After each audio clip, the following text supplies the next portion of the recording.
Si vous utilisez une méthode d'agilité comme la méthode agile, êtes-vous quelqu'un d'agile? C'est la question à laquelle j'ai envie de répondre aujourd'hui dans cette vidéo qui fait partie de mon défi 365 jours de vidéos sur YouTube.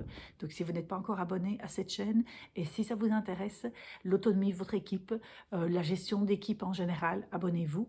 Vous aurez plein de pépites, en tous les cas une par jour. Bonjour, je m'appelle Karine Deville, je suis experte en puzzle d'équipe, c'est-à-dire que j'accompagne des chefs d'entreprise à pouvoir faire cliquer les pièces du puzzle de son équipe de façon beaucoup plus facile en en prenant conscience de certains mécanismes, en prenant également d'autres habitudes, et donc de pouvoir rendre votre équipe beaucoup plus autonome. Et qu'est-ce que ça signifie, rendre une équipe beaucoup plus autonome? C'est-à-dire qu'ils savent travailler ensemble, que vous soyez là ou pas, pour gagner en sérénité, pour gagner en liberté finalement pour vous-même, et également pour pouvoir être focus beaucoup plus sur votre zone de génie. Et cerise sur le gâteau, d'avoir une croissance à 2 chiffres au bout d'un an, simplement grâce à l'équipe. Alors, je suis sur différents types de projets et, euh, et les gens me parlent souvent d'agilité. Oui, il faut être agile, notre méthode doit être agile, on doit pouvoir, voilà quoi, on doit pouvoir leur apporter cette agilité, etc. Mais la grosse différence réside dans le fait de utiliser une méthode et être agile soi-même. Pourquoi? Parce que ce n'est pas parce que vous allez utiliser une méthode agile que vous-même, vous faites preuve d'agilité. Je suis par exemple pour l'instant sur un projet où on parle beaucoup d'agilité, on parle beaucoup de méthodes, on parle beaucoup d'outils d'agilité qu'il va falloir leur apporter. Par contre, certains interlocuteurs avec qui je parle sont tous sauf agiles. Pourquoi? Parce que, ben, par exemple, on va demander d'avoir un plan et de pouvoir le respecter à la lettre. C'est bizarre, quoi. Et que quand on nous dit, ben oui, mais le plan peut changer, ça c'est ce qu'on dit avant, mais quand les difficultés arrivent, c'est, oui, mais vous ne l'aviez pas prévu. Ah, mais ça, si on travaille dans l'agilité, on va faire en sorte que pendant X semaines, ben, on va tenir notre plan. Par contre, à un moment donné, avec le feedback qu'on va avoir sur le terrain, on va revoir ce plan. Et donc, peut-être que à un moment donné, on va devoir redescendre sur le terrain pour pouvoir refaire autre chose. Et alors, souvent, ce que j'entends, oui, mais s'ils l'ont déjà fait, ça, on dirait que c'est une redite, on va nous reprocher ceci, etc. Oui, mais alors, posez-vous la question de en quoi je suis agile et en quoi moi, je ne suis pas agile. Si je suis plus une personne qui est orientée vers la structure, l'organisation, l'anticipation, qu'est-ce que je dois faire, moi, pour pouvoir être plus agile, justement? Quel mécanisme, finalement, quel blocage est-ce que je me mets et qui provoque des peurs chez moi, que je sois pris par la surprise, qu'on me reproche certaines choses, etc., etc. Et donc ici, de revenir sur le terrain, on sait très bien que la méthode agile, qu'est-ce qu'elle fait? Elle décrit donc au début, elle va chercher sur le terrain les demandes des clients pour pouvoir se dire, ben, on va faire tel développement. Et donc, pour le développement, ben, il y a différentes phases. Et puis, on va livrer une partie. Donc, on ne va plus être sur des énormes projets où on va livrer au bout de 6 mois, mais plutôt, on va livrer étape par étape. On va livrer des modifications ou des apports étape par étape. Mais quand on recommence une étape, ben, on va reprendre à nouveau les demandes du terrain pour pouvoir les adapter et avoir justement un outil qui va se développer ou du moins en tous les cas de répondre aux demandes du client au fur et à mesure que l'environnement bouge. Et donc ici, ça va être un grand apprentissage, c'est-à-dire que c'est pas parce que vous utilisez des outils d'agilité que vous-même, vous êtes quelqu'un d'agile.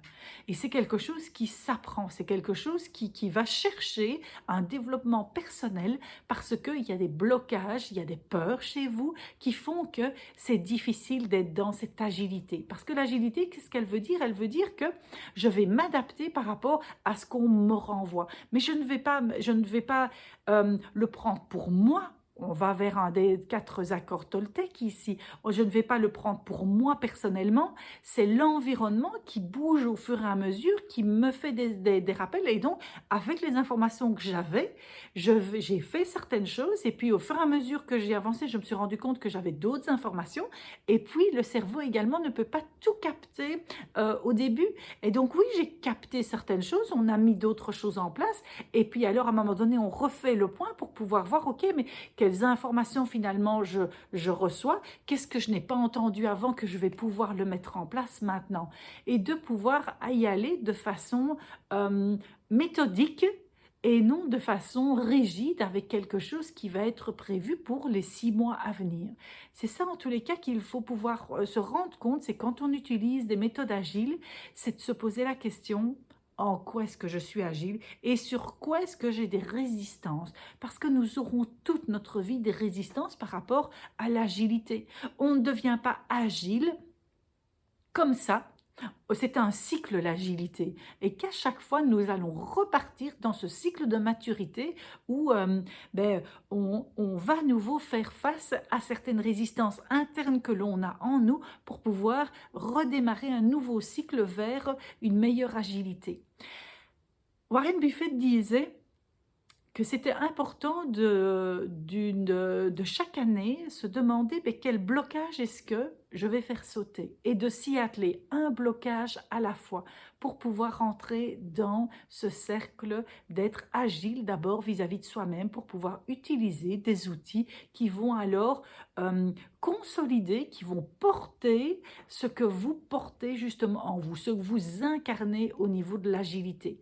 Sinon, ça va faire dissonance, vous utilisez des méthodes agiles, mais vous-même, vous avez des résistances par rapport à cette agilité que vous voyez, que vous percevez, parce que vous le percevez souvent pour un problème, vous prenez personnellement des fois, et donc ça va être un problème. Donc voilà en tous les cas ce dont je voulais vous parler aujourd'hui dans cette vidéo qui fait partie de mon défi 365 jours de vidéos sur YouTube. Donc, je vous le dis encore, si vous n'êtes pas abonné, abonnez-vous, vous avez au moins une pépite par jour. Si vous pensez que je peux vous aider, téléphonons-nous parce que nous allons pouvoir en parler et déjà faire connaissance, faire une connexion, même si après, vous mettez encore du temps justement pour pouvoir passer à l'action. Ou moi, je peux me dire, non, ça, c'est pas ma zone de génie, ce que vous me demandez. L'autre chose, c'est dans la description, il y a un test qui s'appelle Mon style de management pour pouvoir avoir un rapport qui va vous, par rapport à un test naturellement que vous avez fait, vous allez recevoir un rapport qui va vous indiquer finalement dans quoi vous êtes fort dans votre gestion d'équipe et sur quoi vous pourriez travailler pour pouvoir aller encore plus vers cette agilité d'équipe tout en restant vous-même. Si vous pensez qu'une personne aurait besoin de cette vidéo, envoyez-lui, on ne peut pas aider tout le monde, on peut aider une personne à la fois. Je vous souhaite une belle journée, à bientôt, au revoir.